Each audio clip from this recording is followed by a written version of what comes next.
Problem आजकल क्या है, स्टूडेंट कहीं ना कहीं इतने सारे जो सोशल मीडिया के सोर्सेज हो गए हैं ना, और जो इतने लोग ज्ञान देने वाले हो गए सोशल मीडिया पे, जिनको आप सो कॉल्ड कहते हैं ना कि दे आर दोज पीपल जो बहुत आपको आईएएस बना देंगे। राइट। जैसे मैं आपको एग्जांपल देता हूं, एक स्टूडेंट मेरे से एक बार मिले और एक बहुत ही फेमस इंस्टीट्यूट के ओनर हैं।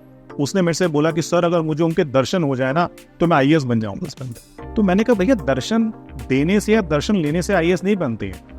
आप तैयारी करने से एग्जाम क्लियर करेंगे और अच्छे से पढ़ने से एग्जाम आप क्लियर कर सकते हैं। राइट। बस 4 शॉर्ट्स देखे, मूवीज देखी सिंघम टाइप, और देखा कि भैया अभी जैसे एक आई थी जो एक जिसकी मूवी आई थी ना शादी वाली, जिसमें दिखाया था कि वो बैंक में क्लर्क होता है, बाद में वो आईएएस बन जाता है बिकॉज उसकी गर्लफ्रेंड उसे छोड़ के चली जाती है क्योंकि वो ऑफिसर बन जाती है। I don't remember the name of that movie. तो बच्चे क्लास में आके पूछते हैं, आप मानेंगे ऐसा इन्फ्लुएंस है, बच्चे पूछते हैं कि सर एक मूवी में दिखाया गया था कि लड़की छोड़ के जाएगी तो आईएएस बनेंगे, और एक मूवी में दिखाया गया 12th फेल के अंदर कि अगर गर्लफ्रेंड होगी तो आईएएस बनेगी। तो सर मैं क्या करूं? This is the kind of influence the social media and this movie have on the candidates. बिल्कुल। और हमारे पास उसका आंसर नहीं होता है। हमने कहता है भैया तो पढ़ ले तो आईएएस बन जाएगा। कोचिंग इंडस्ट्री इतनी ज्यादा मनी माइंडेड हो गई है कि हर किसी को लगता है कि जो एक बच्चा है, जो स्टूडेंट है, वो कमाने का सोर्स है। जी।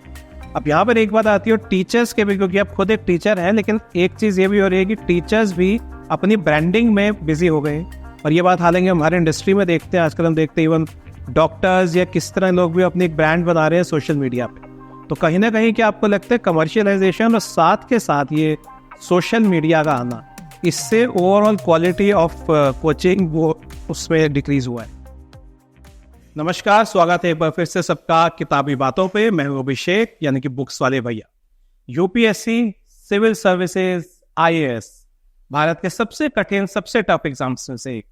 हर साल लाखों की संख्या में कैंडिडेट्स आते हैं आईएएस बनने का सपना लेकर, लेकिन जैसा कि सब जानते हैं बहुत कम छात्र ही अपने सपने को पूरा कर पाते हैं। बहुत से सवाल होते हैं छात्रों के मन में, कैसे प्रिपरेशन की जाए, कहाँ से कोचिंग ली जाए या कोचिंग नहीं ली जाए, कौन सा सब्जेक्ट चूज करा जाए, कैसे पढ़ाई की जाए। इस विषय पर बात करने के लिए आज है मेरे साथ यूपीएससी में इकोनॉमिक्स के बहुत फेमस टीचर प्रतीक गुप्ता जी। प्रतीक, आपका स्वागत है किताबी बातों। थैंक यू अभिषेक। प्रतीक एक तजुर्बेकार टीचर है, पिछले 12 वर्षों से यूपीएससी के छात्रों के लिए इकोनॉमिक्स का सब्जेक्ट पढ़ा रहे हैं। ऑनलाइन और ऑफलाइन मिलाकर आप लगभग 1 लाख से ज्यादा कैंडिडेट्स को आप गाइड कर चुके हैं। स्टूडेंट में प्रतीक सर के नाम से जाने वाले प्रतीक ने हाल ही में अपनी लेटेस्ट बुक लिखी है ऑन इंडियन इकोनॉमी, जो कि यूपीएससी प्रीलिम्स और मेंस दोनों के लिए एक बहुत ही यूजफुल बुक है। और प्रतीक, जैसे हम देख रहे हैं ऑलरेडी बहुत रेव रिव्यूज आ रहे हैं आपकी बुक्स के, बच्चों में बहुत पसंद की जा रही है बुक। इकोनॉमिक्स आपका सब्जेक्ट रहा है और निस्संदेह आपको 12 साल से ज्यादा का एक्सपीरियंस है उसे पढ़ाने का। तो बुक के बारे में भी बात करेंगे, और बुक के बारे में बात करने से पहले मैं जानना चाहता था आपके अपने एक्सपीरियंसेस के बारे में। कैसे स्टार्ट हुआ आपका अपना सफर एक यूपीएससी के ट्रेनर के तौर पर? आप तो 12 साल से पढ़ा रहे हैं, कैसे सफर स्टार्ट हुआ और कैसा रहा अभी तक का 12 साल का सफर? देखिए, यूपीएससी में जितने भी टीचर्स हैं, जितने भी एजुकेटर्स हैं, वो मेनली वो हैं जो खुद यूपीएससी का एग्जाम दे चुके हैं।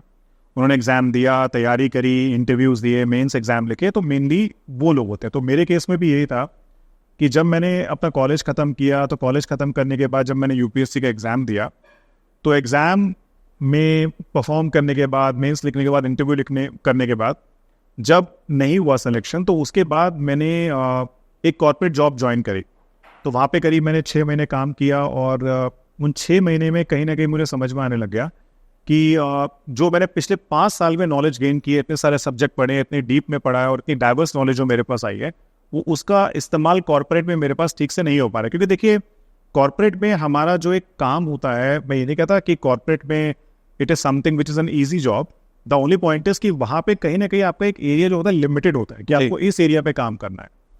तो मुझे 6 महीने में काम करके वहाँ पे लगने लग गया कि इतना पढ़ा है, ये तो वेस्ट जा रहा है, तो कहीं ना कहीं मुझे उसको इस्तेमाल करना चाहिए। इसीलिए उसके बाद मैंने कोचिंग इंडस्ट्री में एंटर किया, और उसमें भी मानिए कि मैंने अपना career not as an economics teacher मैंने स्टार्ट किया, मैंने as a polity teacher start किया था। और जब मैंने पॉलिटी पढ़ाना स्टार्ट किया, तो जब क्लास में बच्चों से इंटरेक्ट किया, तो कहीं ना कहीं मुझे समझ में आया कि इकोनॉमिक्स एक ऐसा सब्जेक्ट है जहाँ पे टेक्निकलिटीज़ और जो कॉम्प्लिकेटेड टर्म्स जो बच्चे नहीं समझ पाते हैं, उसके लिए कहीं ना कहीं उस चीज़ को सरल करके, ईजी करके चीज़ों को समझाने के लिए कोई एक अच्छा टीचर होना चाहिए। आई एम नॉट सेइंग कि उस टाइम मार्केट में अच्छे टीचर्स नहीं थे, उस टाइम भी थे, बट मैंने फिर इकोनॉमिक्स को चुना और इकोनॉमिक्स में चीज़ों को रियल लाइफ एग्जाम्पल्स में कन्वर्ट करके। और हाँ, एक चीज़ मैं आपको वो बोलता हूँ कि इकोनॉमिक्स में कैसे चीज़ों को अच्छा पढ़ाएं, कैसे रियल लाइफ से कनेक्ट करें, उसके लिए मैंने एडवाइस ली थी अपने बड़े भैया से, ओके, जिनको मैंने अपनी बुक डेडिकेट भी की है। कि उनसे मैंने पूछा कि मैं इकोनॉमिक्स पढ़ाना चाहता हूँ, और वो खुद श्रीराम कॉलेज से पढ़े हैं, IIM लखनऊ से पढ़े हुए हैं। तो जब उनसे मैंने पूछा तो उन्होंने मेरे से बोला कि सोच के देखो कि जब आप खुद एक स्टूडेंट की तरह क्लास में बैठे होते हैं तो आपके टीचर से एक्सपेक्टेशन क्या होती है जी, कि अगर आपको उस सब्जेक्ट की नॉलेज बिल्कुल नहीं है। तो जिस हिसाब से उन्होंने मुझे गाइड किया कि ये सोच के अपने नोट्स तैयार करो, तो मैंने अपने नोट्स तैयार किए, क्लास तैयार करी, and then I entered the class and then I started teaching economics, और बच्चों को अच्छा समझ में आने लग गया। तो मैंने इसी सब्जेक्ट से कंटिन्यू आगे किया। I think it was 2014 when I got a chance to teach polity not for civil services student but for the students of judiciary. Okay, तो 2014 में there is an institute called Rahul's IAS and that institute is number 1 for the judiciary preparation. Rahul Yadav sir उसके owner है। तो he gave me a chance to teach to the lawyers a subject which I never read in such a, I would say, depth. तो जब उन्होंने मुझे chance दिया, so I took this as a challenge and I started teaching polity also. तो simultaneously मैं UPSC में economics भी पढ़ा रहा था और साथ में मैं पॉलिटी भी पढ़ा रहा था। तो मैंने ऑलमोस्ट 4 साल पॉलिटी पढ़ाया। और जब फिर मेरी शादी हुई तो शादी होने के बाद जैसे आप जानते हैं कि आपको अपनी फैमिली को भी टाइम देना है और काफ़ी रिस्पॉन्सिबिलिटीज हो जाती हैं, then I left teaching polity and then I focus on economics complete. तो यहाँ पर एक और इंटरेस्टिंग चीज आती है, आपने कॉमर्स पढ़ी दिल्ली विश्वविद्यालय से, जी BCom और MCom करो, उसके बाद आप पॉलिटी पढ़ाए क्योंकि आपने तैयारी के वक्त पॉलिटी डिटेल में पढ़ा होगा, जी। आपका रुझान इकोनॉमिक्स की तरफ रहा और अल्टीमेटली आप आज एक इकोनॉमिक्स के टीचर के तौर पर सेटल्ड है, इकोनॉमिक्स में अपनी अंडरस्टैंडिंग नॉलेज के लिए, प्रोग्रेस के लिए माने जाते हैं। जैसे हमने जिक्र करा कि बहुत से कैंडिडेट्स को, अब तो लगभग जैसा आपने बताया था कि 1 लाख से ज़्यादा कैंडिडेट्स को बहुत ऑनलाइन ऑफलाइन मोड में आप तैयारी करा चुके हैं। जी। तो 12 साल का ये आपका सफ़र रहा है और आप जैसे बहुत सा आपको एक्सपोजर मिला है। अब अक्सर कोचिंग इंडस्ट्री में मेरा ख्याल है आपने काफ़ी इंस्टीट्यूट्स में भी पढ़ा रखे हैं। जी। अक्सर यूपीएससी एग्ज़ाम की जब बात होती है तो जैसा मैंने कहा एक प्रेस्टीजियस एग्ज़ाम है, लेकिन इसके साथ साथ एक बात आती है कि बहुत टफ कंपटीशन है। तो एक किसी से मैं पूछूँ ये कहेंगे क्योंकि लाखों कैंडिडेट अपीयर होते हैं और बहुत थोड़े से बच्चे ही निकल पाते हैं, सबसे टफ एग्ज़ाम है, हर कोई पास ही नहीं कर सकता। आप एक टीचर होने के नाते, एक एक्सपीरियंस टीचर होने के नाते कैसे इस एग्ज़ाम को देखते हैं और आपके विचार में किसी को कैसे इसको अप्रोच करना चाहिए एग्ज़ाम? देखिए, मैं कभी भी ये नहीं कहता हूँ कि यूपीएससी का एग्ज़ाम टफ है। यूपीएससी के एग्ज़ाम का अगर आप सिलेबस देखेंगे सिविल सर्विस का, तो वो सिलेबस बहुत सिंपल है और बहुत ही आसान है। The only problem with the UPSC examination is the syllabus is quite vast, कि सिलेबस इतना वास्ट है और टॉपिक्स को ऐसे ओपन छोड़ा हुआ है कि उसमें हमें पता ही नहीं होता है कि किस एरिया से यूपीएससी कितने डेप्थ में कितने क्वेश्चंस पूछ सकते हैं। जैसे मैं आपको एग्जांपल देता हूँ, हमारा जो इकोनॉमिक्स का सिलेबस है प्रीलिम्स का, एक लाइन में सिलेबस यूपीएससी ने दे रखा है कि इकोनॉमिक डेवलपमेंट पे क्वेश्चंस आएंगे, पॉवर्टी पे क्वेश्चंस आएंगे और आपके अनएम्प्लॉयमेंट पे, and then they simply put etcetera after that. So जो मेन सिलेबस है प्रीलिम्स का इकोनॉमिक्स का, वो एटसेट्रा में समाया हुआ है। क्योंकि जब हम पैटर्न देखते हैं तो मेनली क्वेश्चंस यूपीएससी प्रीलिम्स में इकोनॉमिक्स में से आते हैं, बैंकिंग में, fiscal policy, inflation, capital market, foreign trade, ये वो टॉपिक है जिनमें से मेनली क्वेश्चंस आते हैं। तो पेपर टफ नहीं है, पेपर का सिलेबस बहुत वास्ट है। और आप खुद सोच के देखिए, अगर मैं आप एक छोटा सा एग्जांपल आपको दूं, जीएस में जनरल स्टडीज से सामान्य अध्ययन बोलते हैं, उसमें हमें करीब करीब 13 सब्जेक्ट पढ़ने होते हैं, 13 सब्जेक्ट और साथ में एक ऑप्शनल सब्जेक्ट आपका। तो जब इतने सारे सब्जेक्ट आपको पढ़ने होंगे और आपको उनको रिटेन करना है और एग्जाम में जब आप पेपर देके आएंगे और उसमें आपको उस चीज को परफॉर्म करना है, दैट इज द प्रॉब्लम। तो यहाँ पे एग्जामिनेशन टफ नहीं है, एग्जामिनेशन का प्रोसेस बहुत लेंदी है, and the second is what, that it is quite vast that you need to cover. Vast, और जैसा आपने कहा कि सिलेबस जो यूपीएससी ने बताया तो वो बहुत ओपन एंडेड चीज हो जाती है इकोनॉमिक डेवलपमेंट, तो क्योंकि इकोनॉमिक डेवलपमेंट अपने आप में एक बहुत सेपरेट टॉपिक हो जाता है। अगर आप इकोनॉमिक्स हायर लेवल पे पढ़े तो इकोनॉमिक डेवलपमेंट अपने आप में एक सब सब्जेक्ट की तरह, एक सेपरेट सब्जेक्ट की तरह है। और यहाँ पे आपसे जैसा आप कहते हैं कि कुछ भी पूछा जा सकता है, इकोनॉमिक डेवलपमेंट कह रहे हैं या पॉवर्टी, तो उससे संबंधित आपको हर चीज़ का ज्ञान होना चाहिए, क्योंकि ये प्रेडिक्ट करना तो बहुत मुश्किल है कि एग्जैक्टली क्या पूछा जाएगा। तो यहाँ पे एक अक्सर और जो स्टूडेंट्स के माइंड में ये रहता है कि ऑप्शनल सब्जेक्ट जो है वो क्या लिया जाए, क्योंकि उसके आपको मार्क्स मिलेंगे और एक वे में आपका सक्सेस और फेलियर डिटरमाइन होता है, क्योंकि उसके काफ़ी मार्क्स हैं, काफ़ी वेटेज है जी। तो हालांकि आप एक सब्जेक्ट पढ़ा रहे हैं, लेकिन किसी स्टूडेंट को जब ये डिसाइड करना हो, अब इस पर कई चीज़ें आने, कुछ कहते हैं जो आपने ग्रेजुएशन में पढ़ा है उसी को लीजिए क्योंकि उसमें आपका एक कम्फर्ट लेवल है, कुछ कहते हैं ऐसे कोई ज़रूरी नहीं है कि आपको वही सब्जेक्ट पढ़ना है, लेकिन क्या अप्रोच होनी चाहिए एक ऑप्शनल सब्जेक्ट डिसाइड करने की? देखिए, मैं तो स्टूडेंट से हमेशा ये बोलता हूँ कि जो आपका बैकग्राउंड है, जहाँ पे आपने अपने कॉलेज में 3 साल या 5 साल अपने मास्टर्स में लगाए हैं, सब्जेक्ट वो लेना चाहिए। क्योंकि पॉइंट क्या है कि देखिए, जैसे अगर मैं ABCD सीखने की बात करता हूँ तो मुझे A से लेके Z तक सीखना होता है। अगर मैंने कोई चीज़ ऑलरेडी पढ़ ली है और उसके बारे में मुझे काफ़ी अच्छी नॉलेज है, तो करना क्या होता है आपको UPSC के एग्ज़ाम में, आपको केवल मेंस का सिलेबस देखना है और सिलेबस देखने के बाद जो हमने अपने कॉलेज में पढ़ा है, बस हमें ये देखना है कि हमने कॉलेज में जो पढ़ा है वो किस लेवल का था, UPSC में सिलेबस में क्वेश्चंस किस लेवल के हैं, and then accordingly you need to mould your preparation. जैसे मैं आपको एग्जांपल दूं, मैंने BCom ऑनर्स करी तो मेरा ऑप्शन कॉमर्स में अकाउंटेंसी हुआ करता था। तो कॉमर्स में अकाउंटेंसी को तैयार करने में मेंस में मैं आपको बताऊं, मुझे कभी भी 20 से 25 दिन से ज़्यादा नहीं लगते थे, क्योंकि वो सारी चीज़ हम अपने कॉलेज में पढ़ चुके हैं और हमने सिर्फ ये देखा कि UPSC क्वेश्चंस का लेवल ये है तो मुझे इस लेवल तक जाकर रिवीजन करना है और उसके बाद मुझे यहाँ पर रुक जाना है। तो सबसे इंपॉर्टेंट चीज क्या है कि स्टूडेंट्स को इस एग्जाम में ये समझना होता है कि मुझे रुकना कहाँ है, क्योंकि रुकने की कोई फुल स्टॉप UPSC ने दिया ही नहीं है। जैसे मैंने आपको बोला कि सिलेबस में एटसेट्रा लिख के छोड़ा हुआ है। अब एटसेट्रा का मतलब क्या है? इत्यादि। इत्यादि में क्या पढ़ेंगे क्या छोड़ेंगे हमें कैसे पता नहीं पता होता है। इसीलिए मैं आपको ये कहूँ कि जब भी मैं क्लास में स्टूडेंट्स को अपने पढ़ाता हूँ तो कभी भी मैं ये नहीं बोलता हूँ कि मैं आपको ये गारंटी दूंगा कि जो मैं क्लास में डिस्कस कर रहा हूँ, जो नोट्स मैं आपको अपनी क्लास के साथ प्रोवाइड कर रहा हूँ, उसमें से 100% पेपर आपका कवर हो जाएगा। क्योंकि हर साल UPSC कहीं ना कहीं आपको थोड़ा सरप्राइज करता है। अब जैसे मेरी लाइन ये होती है क्लास में कि प्रीलिम्स में अगर 10 क्वेश्चन अगर आपके आते हैं इकोनॉमिक्स में से, तो आप मेरे पढ़ाए हुए में से 7-8 क्वेश्चन कर लेंगे, 70-80% हो गया। और वहीं मैं मेन्स में बोलता हूँ कि अगर मेन्स पे 10 क्वेश्चन आएंगे तो 10 में से अब 8 से 9 कर लेंगे, राइट? क्योंकि मेंस का सिलेबस फिर भी कंपैरेटिवली वेल डिफाइंड है, जो हम सारे टॉपिक्स अपनी क्लास में कवर करते हैं। तो स्टूडेंट को हमेशा लगता है कि सर तो बोलने साथ ही आएंगे, मैं पास कैसे होऊंगा? जबकि आप देखेंगे तो UPSC की प्रीलिम्स की जो जनरल कैटेगरी कट ऑफ आती है ना, वो जब से 2013 से सिलेबस चेंज हुआ है आज तक कभी भी वो कट ऑफ 47% से आगे बढ़ी नहीं। और जो मेंस की कट ऑफ है अगर आप देखेंगे तो बच्चे IAS बन जाते हैं when they score around 46-47% overall. तो स्टूडेंट्स ये नहीं समझते हैं कि अगर मैं 7 की गारंटी ले रहा हूं तो 7 में उनका एग्जाम पास हो जाएगा। उनको लगता है 10 में से 10 करें, और उसके लिए वो करते क्या है, वो मल्टीपल सोर्सेस फॉलो करना स्टार्ट कर देते हैं। तो उनको लगता है कि एक से ज्यादा बुक्स पढ़ेंगे, एक से ज्यादा कोचिंग लेंगे, बिल्कुल ज्यादा से ज्यादा बुक्स पढ़ेंगे तो सब कुछ कवर कर लेंगे, और वो पॉसिबल नहीं है। तभी इस एग्जाम में चीज क्या है कि you need to read and you need to think, because prelims is about that your concepts need to be clear. कि मुझे पता होना चाहिए कि फिस्कल पॉलिसी में कैपिटल एक्सपेंडिचर क्या है, रेवेन्यू एक्सपेंडिचर क्या है, मुझे दोनों का डिफरेंस पता होना चाहिए। और मेंस में मुझे ये पता होना चाहिए कि अगर भारत सरकार रेवेन्यू एक्सपेंडिचर ज्यादा कर रही है और कैपिटल कम कर रही है तो उसके रिपरकशंस हमारी इकोनॉमिक डेवलपमेंट पे क्या हो सकते हैं। तो पहले आपको कॉन्सेप्ट क्लियर करने होते हैं, फिर आपको सोचना होता है। तो इसीलिए आप मान के चलिए कि जब आप तैयारी करते हैं तो तैयारी के टाइम पे आप प्री, मेंस, इंटरव्यू तीनों की तैयारी साथ लेके जाते हैं।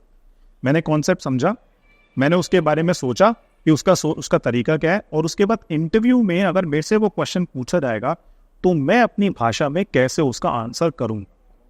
तो आपको साइमल्टेनियसली, अब बच्चे प्रॉब्लम गलती क्या करते हैं, वो कहते हैं पहले प्री कर लें फिर मेंस देख लेंगे। अब प्री का रिजल्ट आने के बाद मेंस एग्जाम में 2 से 2.5 महीने का गैप आता है, आप उसमें कर ही नहीं सकते। तो प्रॉब्लम आजकल क्या है, स्टूडेंट कहीं ना कहीं इतने सारे जो सोशल मीडिया के सोर्सेज हो गए हैं ना, और जो इतने लोग ज्ञान देने वाले हो गए सोशल मीडिया पे, जिनको आप सो कॉल्ड कहते हैं ना कि दे आर दोज पीपल जो बहुत आपको IAS बना देंगे, राइट? जैसे मैं आपको एग्जांपल दूं, एक स्टूडेंट मेरे से एक बार मिले और एक बहुत ही फेमस इंस्टीट्यूट के ओनर हैं, उसने मेरे से बोला कि सर अगर मुझे उनके दर्शन हो जाए ना तो मैं IAS बन जाऊंगा। तो मैंने कहा भैया, दर्शन देने से या दर्शन लेने से IAS नहीं बनते हैं। आप तैयारी करने से एग्जाम क्लियर करेंगे और अच्छे से पढ़ने से एग्जाम आप क्लियर कर सकते हैं। राइट। तो ये एक प्रॉब्लम है। अब जैसे मैं आपको स्टूडेंट्स का एग्जाम्पल दूं, जब मैंने अपना करियर स्टार्ट किया था उस टाइम में स्टूडेंट की क्वालिटी और आज में स्टूडेंट्स की क्वालिटी में जमीन आसमान का फर्क है। आजकल बच्चे सोशल मीडिया से इतने ज्यादा इन्फ्लुएंस हो गए, कुछ स्पेसिफिक टीचर जो ऑनलाइन इतना ज्ञान देते हैं, जो कहते हैं ना फैंटेसाइज आपको कर जाए कि आप आईएएस बनेंगे तो आप ये हो जाएंगे, आईपीएस बनेंगे तो आप सिंघम बन जाएंगे। वो टीचर ही एक तरह के इन्फ्लुएंसर बन गए हैं और वो बच्चों को अट्रैक्ट कर, क्योंकि देखिए वो अपना इंस्टीट्यूट चला रहे हैं और उनको चाहिए कि हमें बस किसी तरह से बच्चा हमारे पास आना चाहिए। तो बच्चे का इतना डिफरेंस आ गया है, आप मानेंगे नहीं। क्वालिटी इस तरह से स्टूडेंट्स की हो गई है, बच्चे आके ये पूछते हैं कि सर क्या मैं एग्जाम देने के लिए एलिजिबल हूं? यूपीएससी के नोटिफिकेशन में साफ साफ लिखा होता है कि अगर इस दिन से पहले पैदा हुए हैं, ठीक है, या इस दिन के बाद हुए हैं, तो आप एग्जाम के लिए एलिजिबल नहीं होंगे। उसको नहीं देखना है, उनको आके क्लास में पूछना है। बच्चों को ये तक नहीं मालूम होता है कि एग्जाम में जो सर्विसेज हैं, जैसे अराउंड 22-23 सर्विस जो भी यूपीएससी के एग्जाम से हमें इसमें आप क्लियर करके रैंक के हिसाब से डिसाइड होती है, बच्चों को सर्विसेज के नाम तक नहीं पता होता है। उनको या तो कह लिए समाज की बात है, सोशल मीडिया की बात है, जो मूवीज में दिखाया जाता है, उन सबको देख देख के बच्चे आजकल तैयारी कर रहे हैं। और तैयारी नहीं कहूंगा, मैं कह रहा हूं कि बस वो उस चीज में लग जाते। जैसे हम अंग्रेजी में कहते हैं फैड बन जाता है और हर कोई उसमें जाने लगता है। तो यहाँ आपने जब 2013 की बात छेड़ी थी, तो ये मेरे ख्याल वही साल है जब प्रीलिम्स का पैटर्न बदल के सीसैट कर दिया गया था। तो उस पर मुझे याद है काफी सीसैट 2012 में इंट्रोड्यूस हो गया था, 11 या 12 में, और जो मेंस का सिलेबस चेंज हुआ तो वो 2013 से चेंज। 13 से। तो यहाँ पे एक बात प्रतीक और आती है, अक्सर हम कहते हैं कि एग्जाम्स के बारे में कि कोई भी एग्जाम किसकी गारंटी नहीं है कि वो जो है कैंडिडेट की एबिलिटी, जिस मकसद के लिए एग्जाम दिया जा रहा है, उसको सही से कैप्चर कर पाए। और बहुत से लोग ये सवाल उठाते हैं कि यदि आपने हिस्ट्री पढ़ ली, इतिहास पढ़ लिया, जनरल नॉलेज पढ़ लिया, पैटर्न तो आपको समझ आ ही जाता है। आपको पता ही मुझे इतने 10 लाइनें लिखनी है, 50 लाइनें लिखती है, 300 शब्द में 500 शब्द में एक आंसर लिखना है जी। वो कहीं ना कहीं आपके एक एडमिनिस्ट्रेटर जो आप, या एक डिप्लोमेट या एक पुलिस ऑफिसर जो आप बनते हैं, जहाँ पे आपके और उसके जैसे डिसीजन मेकिंग स्किल्स, आपके पीपल स्किल्स, ये बहुत इंपॉर्टेंट हो जाते हैं, ability to think on the ground. तो कहीं ना कहीं ये भी सवाल उठता है शुरू से ही कि एग्जाम्स और यूपीएससी के एग्जाम भी शायद उन एबिलिटीज़ को सही से कैप्चर नहीं कर पाते, क्योंकि ये तो आप पे कि आपने याद कर लिया और एग्जाम में लिख लिया।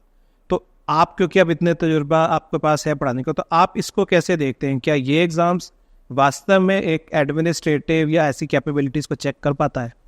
देखिए, एक आईएएस की, तो देखिए मैं आपको ये कहूँगा कि इस एग्जाम का पूरा सिलेबस ही आईएएस के लिए डिसाइड हुआ है।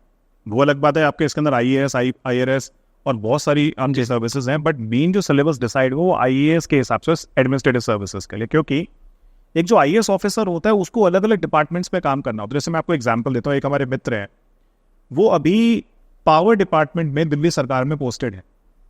अब देखिए, पावर डिपार्टमेंट में एक जो कॉमर्स फील्ड का बंदा है उसको उसकी नॉलेज नहीं है, परंतु जिस तरह से हमें पूरा ज्योग्राफी में पढ़ाया जाता है कि इलेक्ट्रिसिटी कैसे बनती है, कोयले का क्या रोल है, या फिर आप कह लीजिए कि सौर, जो हमारा जो व्हाट यू से रिन्यूएबल एनर्जी सोर्सेज है हमारे, उनसे इलेक्ट्रिसिटी कैसे बनती है, इन सब के बारे में बेसिक हमें इसके अंदर पढ़ाया जाता है, क्योंकि साइंस एंड टेक्नोलॉजी का पार्ट है। तो ये सारे जो सब्जेक्ट इसके अंदर ऐड किए गए हैं, उसका मेन पर्पस ये होता है कि आपको डाइवर्स नॉलेज हो जाए। और जब आप आईएएस बन के जाएंगे तो अलग अलग डिपार्टमेंट्स में जब आपकी पोस्टेड होंगी तो आपको उनके बारे में बेसिक अंडरस्टैंडिंग होगी। तो बेसिक अंडरस्टैंडिंग है, उसके बाद जब आप ऑफिस वर्क में लगते हैं तो डेफिनेटली आप बाकी अंडरस्टैंडिंग को गेन करके जॉब ऑन द जॉब आप सीखते हैं। एग्जैक्ट। तो वापस एग्जाम पर आते हैं। जैसे प्रीलिम्स का आपने जिक्र किया कि बच्चे कहते हैं कि पहले प्रीलिम्स क्रैक कर लो। अब जो आपका मेंस एग्जाम है, जिसकी मेरे ख्याल से वेटेज भी सबसे ज्यादा होती है फाइनल सिलेक्शन में, और जो टेस्टिंग है बहुत एग्जॉस्टिव नॉलेज होती है। प्रीलिम्स से नंबर ऑफ पेपर्स कम है, जो टेस्ट हो रहे हैं सब्जेक्ट्स वो कम है। और अक्सर हम देखें ये गलती कैंडिडेट्स करते हैं कि वो उसको इतना इंपॉर्टेंस नहीं देते, वो नहीं समझ पाते कि मेरे को किस पे ज़्यादा टाइम लगा। तो यह एक बात आती है, जब इतने ज़्यादा कोचिंग इंस्टीट्यूट्स हैं, तो क्या आप ये कहेंगे कि इस सब के बावजूद शायद जो राइट गाइडेंस है वो स्टिल कुछ एक्सटेंड तक मिसिंग है बच्चों में? देखिए, गाइडेंस की कमी तो हमेशा ही इस फील्ड में रही है। उसका रीज़न मैं ये कह सकता हूँ कि कोचिंग इंडस्ट्री इतनी ज़्यादा मनी माइंडेड हो गई है कि हर किसी को लगता है कि जो एक बच्चा है, जो स्टूडेंट है, वो कमाने का सोर्स है। जी। चाहे आप पढ़ाई को ले लीजिए, कोचिंग इंस्टीट्यूट की फीस ले लीजिए, चाहे आप राजेंद्र नगर मुखर्जी नगर के अंदर घरों का रेंट देख लीजिए, चाहे आप वहाँ पे जो रेस्टोरेंट्स खाना बना रहे हैं, जो सर्व कर रहे हैं, उनके रेट्स देख लीजिए। तो हर किसी ने बच्चे को इस्तेमाल किया है as a source of revenue. जी। फॉर एग्जाम्पल कई इंस्टीट्यूट ऐसे हैं, आप मान के चलिए, जो 2-2 ढाई लाख रुपए फीस दे रहे हैं इस कोर्स की, और करवाते क्या है वो कि जो सिलेबस में सारे पॉइंट है वो तो कवर करवा दिए, परंतु जो बच्चे के डाउट्स हैं उसके लिए उनको टीचर से मिलना, इतना देर देर तक उनको वेट करना पड़ता है कि उनके डाउट्स कभी सॉल्व ही नहीं हो पा रहे। तो अपने डाउट्स को बेसिकली घर लेके जाते हैं और उसके बाद खुद ही इंटरनेट पे लगे रहते हैं उन चीज़ों को। जैसे मेरे ही एग्जाम्पल था कि जिस इंस्टीट्यूट से मैंने कोचिंग ली थी, वहाँ पे फैकल्टी से हम कभी मिल ही नहीं पाते थे। घर आने के बाद हम खुद अपना इंटरनेट पे आधा एक घंटा लगे रहते थे बेसिक कॉन्सेप्ट समझने के लिए, क्योंकि हमें वो डाउट सॉल्व करने के लिए कभी टीचर अवेलेबल होता ही नहीं। क्योंकि टीचर स्टूडेंट रेशियो बहुत ज़्यादा स्क्यूड है, क्योंकि हमारे बैच में 500 बच्चे पढ़ रहे हैं, 600 बच्चे पढ़ रहे हैं, तो उनके डाउट कैसे सॉल्व हो। राइट। तो एक प्रॉब्लम रहती थी उस केस में। तो कोचिंग इंडस्ट्री में ये कहूँगा कि कहीं ना कहीं जो एक कॉर्पोरेट का बंदा है जो एक इंस्टीट्यूट चला रहा है, वो कभी भी बच्चे की जो डिमांड है ना, वो उनको समझ नहीं पाता। उनको सिर्फ ये लगता है कि हमें बस पैसा मिल जाए, ऐसा मिल। तो और अपने पर्सनल एक्सपीरियंस से मैं आपको बताऊं, कई इंस्टीट्यूट में मैंने पढ़ा है, ऑब्वियसली मैं किसी का नाम तो यहाँ लूंगा नहीं।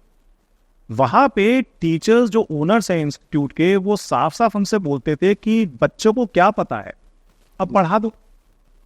जब मैं क्लास में एक इंस्टीट्यूट को जब मैंने छोड़ा था, तो वहाँ पे जो ओनर थे उन्होंने मेरे से बोला कि प्रतीक अगर पैसे बढ़ाने हैं तो क्लास बढ़ा दीजिए। तो मैंने कहा सर अगर मैं क्लास बढ़ाऊंगा तो पैसे कैसे बढ़े मेरे।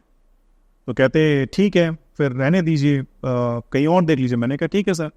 कह रहे बट देख लीजिए अगर आप एक्स्ट्रा पढ़ा सकते हैं। मैंने कहा सर एक्स्ट्रा पढ़ाने का मतलब ही नहीं है। मैंने कहा हम यहाँ पे बच्चे को वो पढ़ाने आए जिससे वो एग्जाम क्लियर कर पाए। ये नहीं कि मैं यहाँ पे उसे इकोनॉमिक्स में मास्टर बनाने आया हूँ कि मैं अपने यहाँ पे 50, 60, 70 क्लास लेता हूँ, उनको पढ़ाता रहूँ। तो टीचर्स जो ओनर्स है यहाँ पे, कई तो टीचर्स है जो ओन करते हैं इंस्टीट्यूट को, कई कॉर्पोरेट वाले ओन करते हैं, और वहाँ पे सिंपली बस यही होता है कि बस कमा लो किसी तरीके से, और कुछ नहीं है इसके अलावा। नहीं, आपने बहुत इम्पोर्टेंट बात कही। और पिछले दिनों जैसे हमने देखा कि मानसून सीजन में कुछ छात्रों की जी ट्रेजेडी रही, ये सवाल फिर से उठने लगे थे कि ये एक बिजनेस की तरह रह गया है। तो इस पर हम फिर से आते हैं, एंड में आएंगे कि कोचिंग बिजनेस रह गया या क्या। अब आते हैं आपकी बुक पर। तो जो देख रहे हैं, ये बुक प्रतीक सर ने लिखी है इंडियन इकोनॉमी पे, which is for IAS aspirants both prelims and mains. So Prateek, first of all आपको बहुत बहुत कंग्रेचुलेशन। आपने 12 साल की एक्सपीरियंस से किताब लिखी है, एंड आई एम श्योर ये सिर्फ स्टार्ट है, और बच्चे आपके एक्सपीरियंस से और बहुत बुक्स आप लिखेंगे और उससे समझेंगे। तो मैं इस बुक को देख रहा था क्योंकि मैंने खुद कॉलेज लेवल पे इकोनॉमिक्स पढ़ी है, तो थोड़ी बहुत समझ मैं भी रखता हूँ इकोनॉमिक्स की। और इसमें कोई डाउट नहीं है कि एक बहुत बेहतरीन किताब है। इसमें लगभग जो मैंने 3 साल में इकोनॉमिक्स में पढ़ा, उसमें बहुत कुछ मैंने देखा जिस बुक में आपने लिखा है, और बहुत ईजी टू अंडरस्टैंड लैंग्वेज में लिखा है। तो इसमें कोई डाउट नहीं है कि स्टूडेंट्स इससे बहुत गेन करेंगे। बट आपसे जानना चाहता हूँ, क्योंकि आप इकोनॉमिक्स के साथ साथ इस कोचिंग के भी एक एक्सपर्ट हैं, आपके विचार में किस तरह से बुक छात्रों को हेल्प करेगी और उनको इसको पढ़ने की, यूज़ करने की क्या अप्रोच होनी चाहिए? देखिए, पहली बात तो ये कि जब मैंने पढ़ाना शुरू किया था, मेरे मन में कभी ये नहीं था कि मैं बुक लिखूं। बट पिछले कुछ साल से मैं देख रहा था कि मार्केट में कुछ स्पेसिफिक राइटर्स की बुक है जिनमें आप मानेंगे नहीं, किसी में 700 पेज, किसी में 800 पेज, इतनी बल्कि बुक्स राइटर्स ने लिखी हुई हैं। तो स्टूडेंट्स हमेशा मुझे क्लास में बोलते थे कि सर क्लास में हमारे सब कुछ चीज़ें क्लियर तो हो जाती है, बट फिर भी हमें एक हेल्प बुक चाहिए होती है साथ में, और जितनी भी बुक्स मार्केट में बहुत बल्कि है। तो मैंने कहा हाँ, मैंने देखा हुआ है बुक्स को उनको, और उसमें बहुत सारा कंटेंट एक्स्ट्रा है जिसका एग्जामिनेशन पॉइंट ऑफ व्यू से कोई रेलिवेंट नहीं है। जैसे एग्जाम्पल देता हूँ, इन्फ्लेशन का टॉपिक है हमारे इकोनॉमिक्स में। तो एक राइटर की बुक में देख रहा था, उसमें उन्होंने पूरा हिस्टोरिकल बैकग्राउंड लिखा हुआ था 1947 से अभी तक क्या क्या हुआ है, जबकि यूपीएससी के एग्जाम में उसका कोई मतलब नहीं है, आपको जानने की रिक्वायरमेंट नहीं है। तो लास्ट ईयर की बात है, मुझे ओसवाल बुक्स वालों ने अप्रोच किया और उन्होंने बोला कि सर हम चाहते हैं कि आप हमारे साथ काम करें और बुक लिखें, क्योंकि जितना हमें स्टूडेंट्स आइडिया लगा है वो ये है कि आप बच्चों को क्लास में लीस्ट नंबर ऑफ क्लासेस में पूरा सिलेबस कंप्लीट करवाते हैं और सब टू दी पॉइंट करवाते हैं।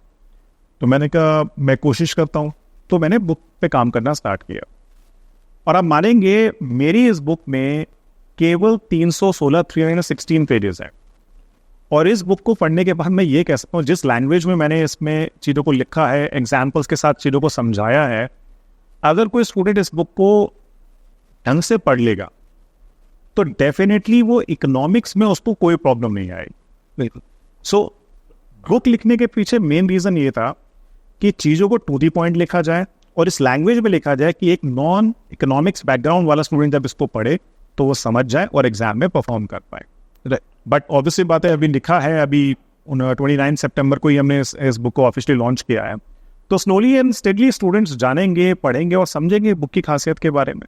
ये आपने यहाँ एक बहुत रेलेवेंट बात बोली कि आपने वो लिखा है जो रेलेवेंट है, और अक्सर स्टूडेंट्स को ये लगता है कि एग्जाम बहुत टफ है तो जो सबसे मोटी किताब इसमें सबसे ज़्यादा डिटेल लिखा है हमें वो पढ़ना चाहिए क्योंकि वो सब कुछ कैप्चर कर लेगा। लेकिन एक जो बहुत इंपॉर्टेंट बात है वो है कि आपको वो पढ़ना है जो एग्ज़ाम में आना है, ना कि सब कुछ आपको पढ़ना है। और अगेन जैसे हम कहते हैं कि गाइडेंस सही नहीं है, तो ये भी एक एंगल है उसी गाइडेंस का, स्टूडेंट को ये पता होना चाहिए कि मैंने क्या पढ़ना है। इसके साथ साथ एक इकोनॉमिक्स एज अ सब्जेक्ट को आप किस तरह से देते हो। जैसे मैंने आपसे क्वेश्चन करा था कि जो हम बच्चे पढ़ते हैं उनके एडमिनिस्ट्रेटिव करियर में कितना हेल्प करेगा, क्योंकि बहुत से लोगों का जी बहुत से सवाल रहते हैं कि आप इतिहास जानकर कि मुगल्स ने क्या किया या हड़प्पन सिविलाइजेशन में क्या हुआ, उसका एक एडमिनिस्ट्रेटर या ज्योग्राफी पढ़ के एक एडमिनिस्ट्रेशन में रोल शायद उतना होना जितना कि इकोनॉमिक्स ऐसे सब्जेक्ट है, स्पेशली जब आज भारत एक आर्थिक शक्ति के रूप में उभर रहा है और एडमिनिस्ट्रेटर्स और डिप्लोमेट्स ही हैं जो उस शक्ति को आगे बढ़ाएंगे। उस जो एक कोर्स चल रहा है हमारा एक हाई जीडीपी ग्रोथ का,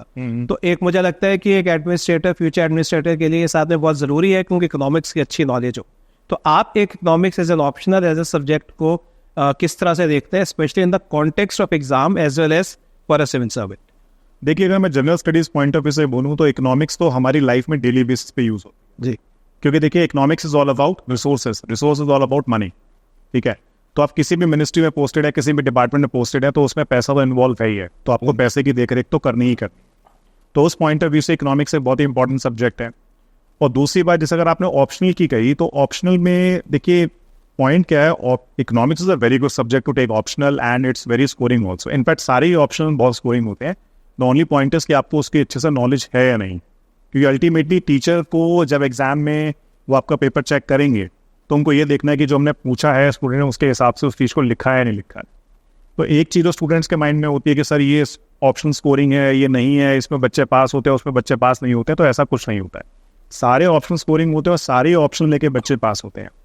but the only point is that you need to have a good knowledge, right. तो इकोनॉमिक्स ऑप्शन में बच्चों को लेने के लिए तभी मतलब कहता हूँ कि आप अगर आपका इकोनॉमिक्स का बैकग्राउंड है तो आप ले लीजिए, क्योंकि देखिए क्लास में हमें मेनली पढ़ानी होती है मैक्रो, और सिलेबस में माइक्रो भी है, इंटरनेशनल इकोनॉमिक्स भी है, उसके अलावा थोड़ा बिहेवियरल इकोनॉमिक्स का भी पार्ट है और थोड़ा इकोनॉमिक ट्रिक्स का भी थोड़ा पार्ट होता है, तो इसलिए वो थोड़ा टेक्निकल ज़्यादा हो जाता है।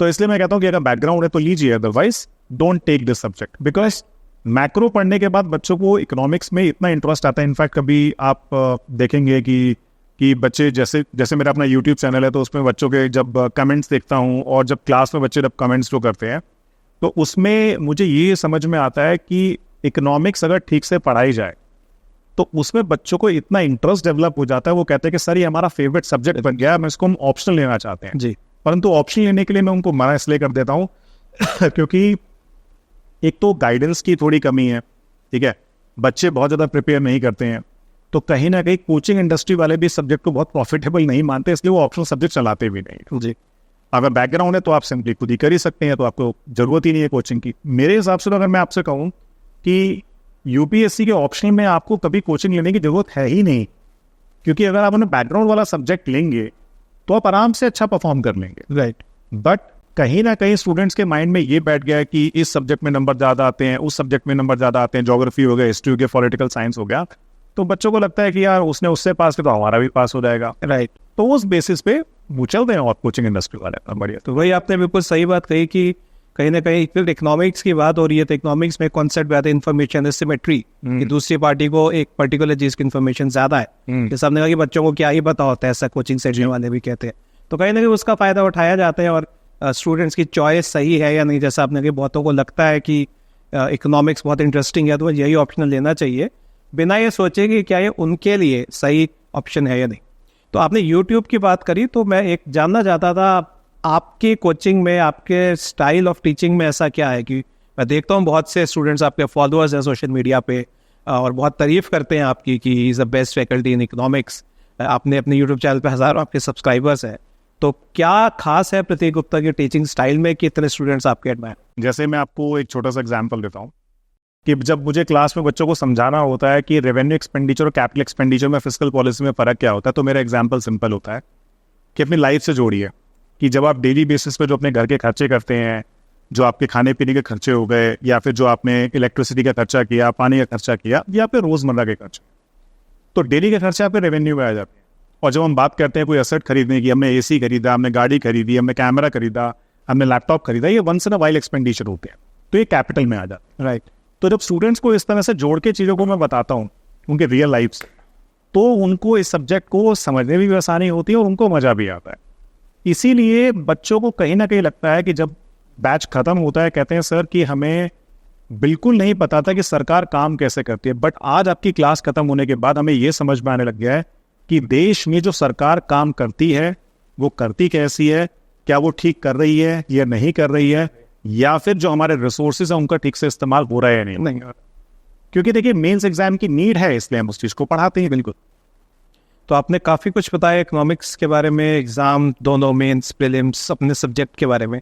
एक जो और आईएएस के एग्ज़ाम में इंपॉर्टेंट चीज़ है वो है इंटरव्यू, क्योंकि वो फाइनल स्टेज है। तो आपने एग्ज़ाम से जितना भी अच्छा करो, आपको इंटरव्यू क्रैक करना ही करना है। आपने खुद बहुत से मॉक इंटरव्यूज़ लिए हैं, कैंडिडेट्स को देखा है इतने सालों से। तो इंटरव्यू के बारे में आप क्या कहेंगे, क्या खास है आईएएस के इंटरव्यू में, और क्या खास बात कैंडिडेट को ध्यान में रखनी चाहिए इंटरव्यूज़ क्रैक करने के लिए? देखिए इंटरव्यूज़ के केस में मैं कहूँगा, जैसे सब स्टूडेंट जो तैयारी करते हैं उनको पता ही होता है कि 5 लोगों का पैनल होता है जी, कि in total 5 people are there in the panel and 1 is chairperson and the 4 are the members. Interview देखिए मैं कहूँगा यूपीएससी एग्जाम की सबसे आसान चीज़ है, क्योंकि सामने वाला आपसे कुछ चीज़ों के बारे में पूछता है और सिलेबस हमारा डिफाइंड है यूपीएससी के नोटिफिकेशन में कि इंटरव्यू में आपसे वो क्या पूछेंगे, आपकी पर्सनालिटी के बारे में, आपके जो एक बेसिक नॉलेज है उसके बारे में। क्योंकि देखिए सब्जेक्ट्स की और टेक्निकल चीज़ों की नॉलेज आपकी ऑलरेडी एग्जाम में टेस्ट हो चुकी होती है। तो इंटरव्यू में सिंपली आप जाएंगे, जाने के बाद आपको जो वहाँ पे 5 लोग हैं जो बहुत ही एजुकेटेड हैं, उनका बैकग्राउंड बहुत ही डाइवर्स है, वो ये लोग, यहाँ पे मैं आपको काटूंगा, ये लोग ज़्यादातर खुद आईएएस, रिटायर्ड आईएएस, आईएफएस ऐसे होते हैं, ये किसी भी फील्ड के एक्सपर्ट्स हो सकते हैं। देखिए नॉर्मली गवर्नमेंट एडमिनिस्ट्रेटर ही होते हैं, आईएएस भी होते हैं, आईपीएस भी होते हैं, आर्मी से भी होते हैं जी, और कुछ यूनिवर्सिटी के प्रोफेसर्स भी होते हैं। तो नॉर्मली आपको यही सारे के सारे लोग तो पैनल आउट ऑफ डाइवर्सिफाइड रहता है। यस। तो जो 5 लोग होते हैं उनकी नॉलेज बहुत ही डीप होती है अपने अपने एरियाज को लेके।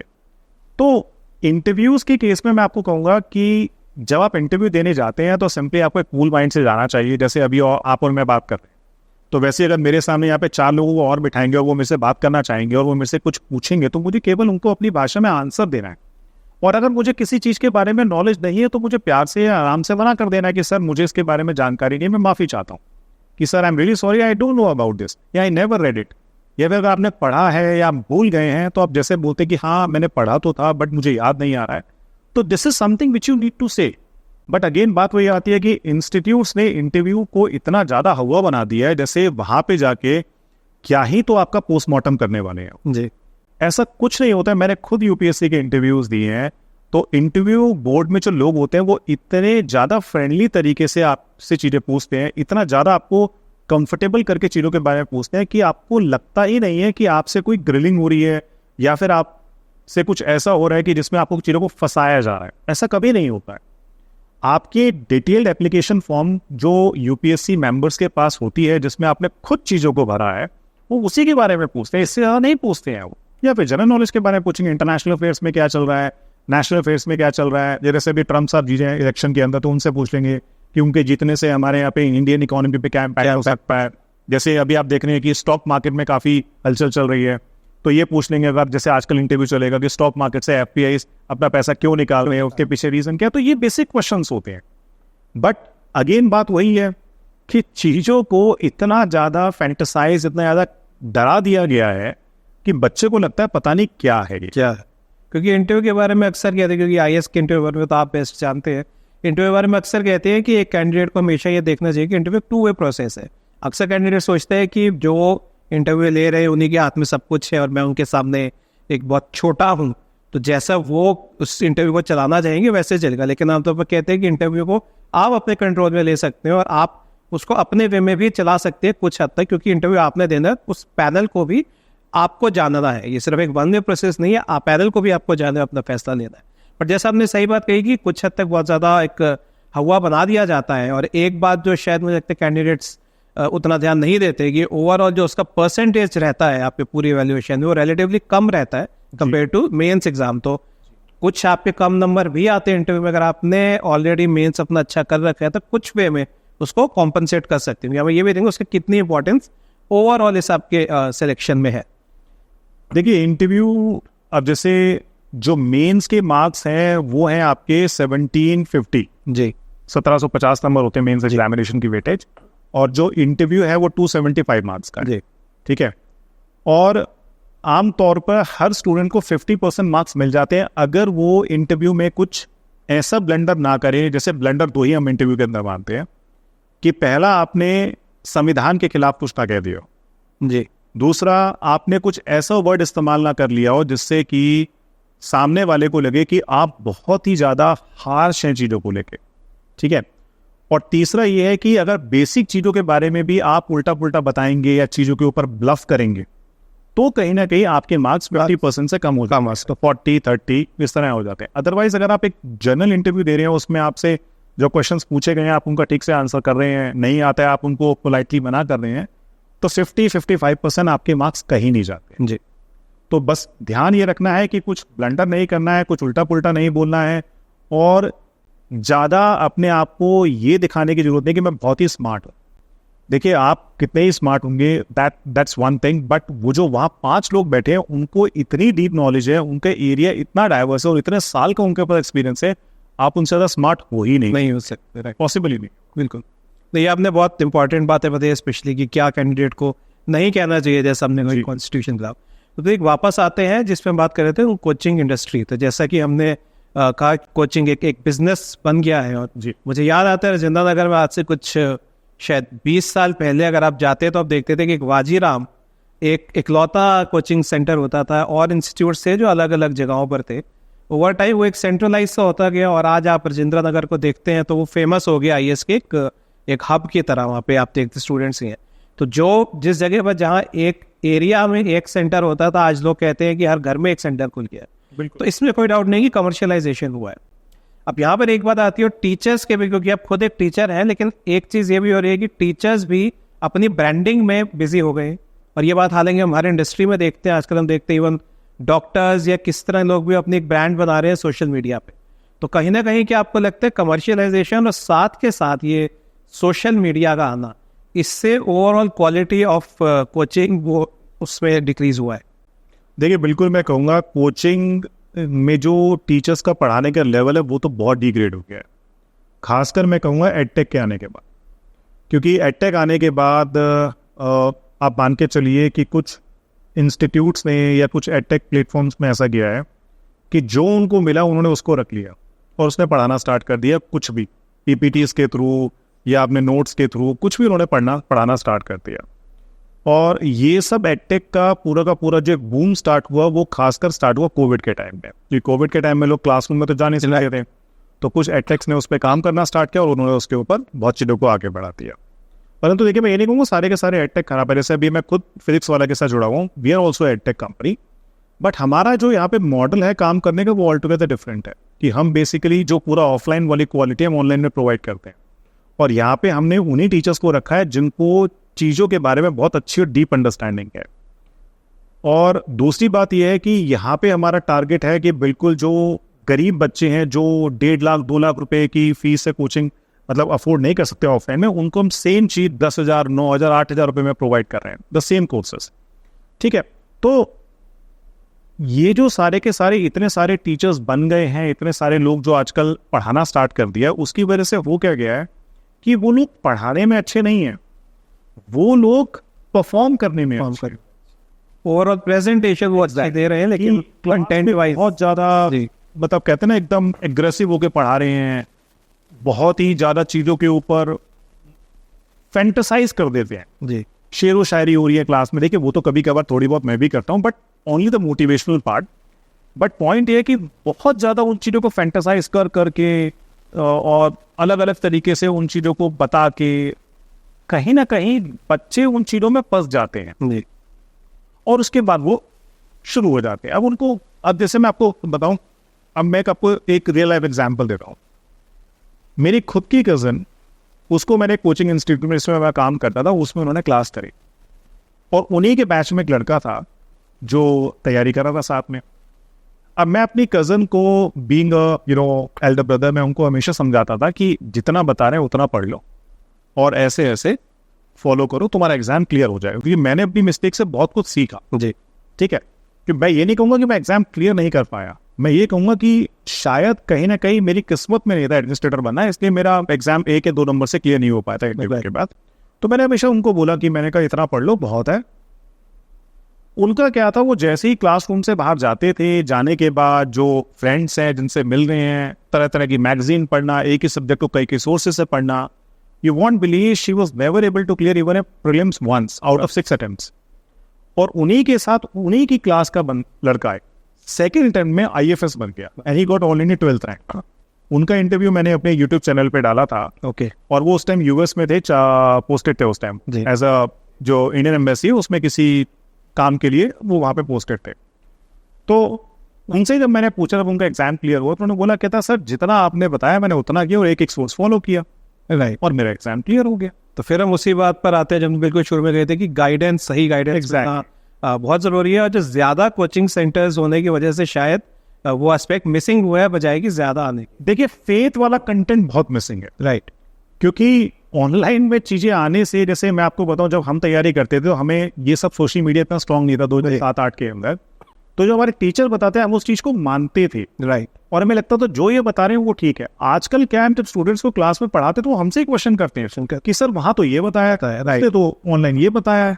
मैं कहता हूँ भाई, जब एडमिशन लिया है तो कम से कम थोड़ा फेथ तो रखो। बिल्कुल बिल्कुल। तो एक फेथ वाला एलिमेंट जो है ना, टीचर और स्टूडेंट के बीच में जो फेथ वाला एक एलिमेंट होता है, वो इस सोशल मीडिया की वजह से बहुत डिम हो गया है, जिसकी वजह से स्टूडेंट्स की, जो आप मानेंगे, जो बच्चे एग्जाम क्लियर कर भी रहे हैं ना, आप उनकी भी क्वालिटी देखेंगे, they are not that good as a student used to clear earlier. मैं ये नहीं कह रहा आज के स्टूडेंट्स कैपेबल नहीं है, अच्छे एडमिनिस्ट्रेटर बन रहे हैं, क्योंकि बहुत सारे यूपीएस ने रिफॉर्म किए, बट जो एक स्टूडेंट की क्वालिटी पहले ही हुआ करती थी। क्योंकि देखिए, मैंने जब दोनों बार मेंस लिख के इंटरव्यू दिया तो मेरा सिलेक्शन, मतलब मेरे फाइनल मार्क्स 50% प्लस थे। आज 42-43% पे बच्चा IAS बन रहा है। बहुत ज्यादा फर्क है, बहुत फर्क है।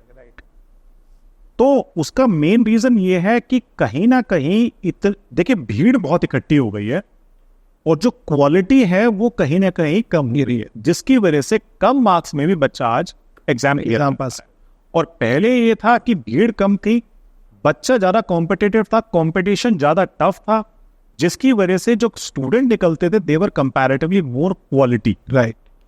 तो ये सोशल मीडिया के इन्फ्लुएंस की वजह से बच्चे इतने ज्यादा इस एग्जाम को तैयारी करने लगे हैं, जिनको ये नहीं पता होता है कि हम एग्जाम क्लियर कर, अगर हम कर जाएंगे तो हम बनेंगे क्या, हमारी रिस्पॉन्सिबिलिटी क्या होगी।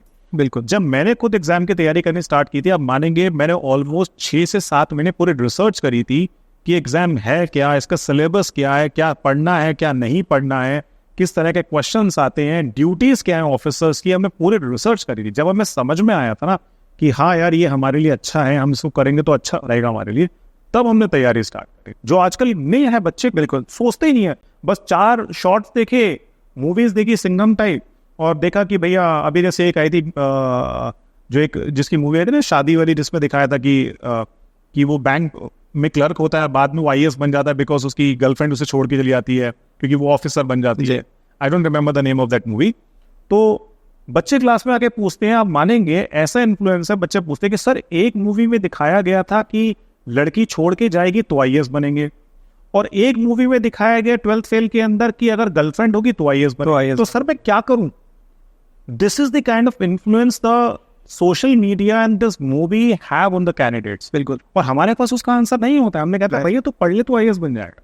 नहीं, ये आपने बहुत इंपॉर्टेंट बात कही कि कहीं ना कहीं सोशल मीडिया के आने से, और जैसा कि मैं अक्सर कई बार देखता हूँ कि ऐसे वीडियोस तक आ रहे होते हैं कि IAS की एंट्री कैसे हो रही है, IAPS की एंट्री कैसे हो रही है, डिप्लोमेट किस तरह से एक एम्बेसी में जा रहा है। यहाँ पे एक ध्यान देने वाली बात यह है कि इससे आप ये देख के आपको कुछ हासिल नहीं होता प्रैक्टिकली, क्योंकि आपका आप IAS बनेंगे उस पर बनेंगे कि आपने एग्जाम कैसा करा। बट वही हमने कहा जब नेगेटिव इन्फ्लुएंस की बात करें तो यहाँ पे प्रतीक मेरे एक सवाल आता है अबाउट एडटेक। जैसा आपने कहा कि एडटेक आज हम देख रहे हैं कि एक सच्चाई है जिससे हम हट नहीं सकते हैं। कोविड टाइम से पहले भी डेफिनेटली एडटेक बढ़ ही रहा था और कोविड ने उसको एक बहुत बड़ा पुश दिया।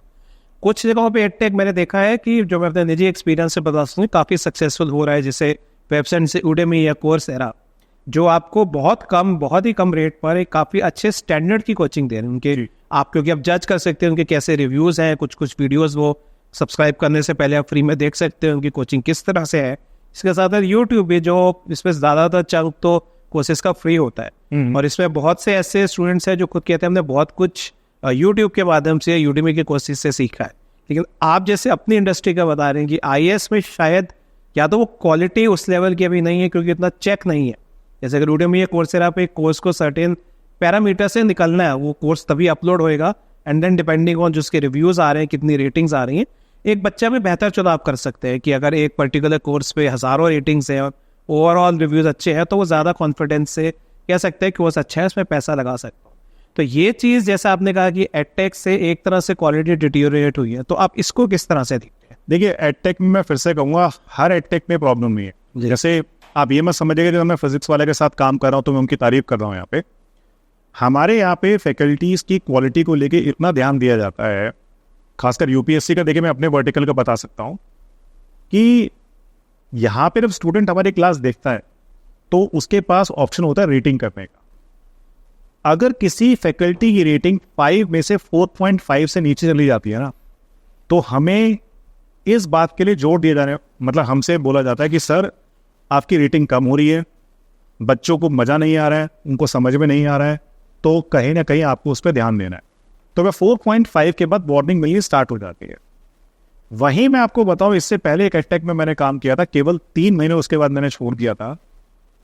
सेकेंड मंथ से उनका जोर किस चीज पे था कि सर क्लास से रेवेन्यू नहीं आ रहा है, बच्चे आपके कोर्स नहीं ले रहे हैं, बच्चे आपका कूपन कोड नहीं लगा रहे हैं और यूट्यूब पे आपके व्यूज नहीं आ रहे। यहाँ पे हमारा केवल पर्पस होता है कि क्लास में परफॉर्म करना है, अच्छा पढ़ाना है, बच्चे को समझ में आना चाहिए।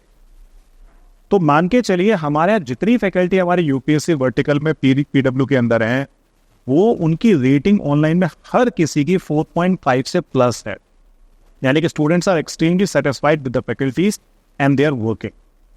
तो ये एडटेक के काम करने पे डिपेंड करता है जी कि वो काम कैसे। अब देखिए, हमारे जो एडटेक के ओनर है अलग पांडे साहब, उनसे जब भी हमारी मीटिंग होती है वो एक ही बात बोलते हैं, कहते हैं बच्चों को समझाना है, क्वालिटी पे ध्यान देना है और उनको सेटिस्फाई करना है। बिल्कुल, आप मानेंगे नहीं, हमारे एक एक बैच के अंदर ऑनलाइन में 4-4, 5-5 हज़ार बच्चे होते हैं और रेटिंग जब आप सोचेंगे अगर वो सारे बच्चे क्लास लाइव देंगे, उसके बाद अगर रेट कर रहे हैं और हमारी रेटिंग बनी हुई है, तो हम क्लास में किस तरह से उनको एंटरटेन करते हैं पढ़ाने के लिए और वो चीज़ों को समझ पाते हैं। बिल्कुल। तो मैं ये नहीं कहूँगा कि सारे एडटेक बुरे हैं, और ये इसलिए मैं नहीं कह रहा कि मैं पीडब्ल्यू के साथ जुड़ा हूं, तो मैं इसलिए कह रहा हूं इस चीज को कि there is a way of working. बिल्कुल, हम एग्जैक्टली ऑफलाइन वाला मॉडल अपने ऑनलाइन में प्रोवाइड करते हैं। हमारी क्लास वही शेड्यूलिंग होती है सब्जेक्ट वाइज, उनकी पूरी क्लासेस लाइव होती हैं, 1-to-1 क्लास चलती हैं, बच्चों के डाउट्स होते हैं, उनके आंसर एवेल्युएशन होते हैं। But the only difference is कि as the things are online, the cost of the course is very less, so everything is been given in soft copy and online,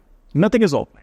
क्योंकि infrastructure आपको पता ही है, राजेंद्र नगर में, मुखर्जी नगर में एक फ्लोर का रेंट ही 15-15 लाख रुपए के आसपास है। तो कहाँ से इतना देने के बाद ऑफलाइन में तो डेफिनेटली आपको चार्ज करना ही पड़ेगा। बिल्कुल। बट ऑफलाइन तो आप मानेंगे, मुझे फिजिक्स वाले के साथ जुड़े हुए अब 30 नवंबर को 2 साल हो जाएंगे और इन 2 साल के अंदर अंदर मैं 1 लाख से ज्यादा बच्चा पढ़ा चुका हूँ due to technology, because of technology, and I am attached to the students at a grass root level. अभी पटना गए थे, हमारा प्रतिज्ञा दिवस का एक इवेंट हुआ था, वहां पे बच्चों की भीड़ को देख के मैं समझ गया कि हम कहाँ पहुंच गए हैं। जी, एक गरीब बच्चा जो कभी सोच नहीं सकता था कि मैं ऑफलाइन में कोर्स खरीद सकता हूं, आज वो कोर्स खरीदता है हमारा और वो पढ़ता है और उसको वही क्वालिटी मिलती है। आप देखिएगा, अभी 2 साल की बात है, क्योंकि हमें भी स्टार्ट किए हुए 1.5-2 साल ही हुए हैं, 2-3 साल के अंदर हमारे पीडब्ल्यू के रिजल्ट बहुत आया करेंगे और गरीब से गरीब बच्चा उनको क्लियर करेगा। बिल्कुल।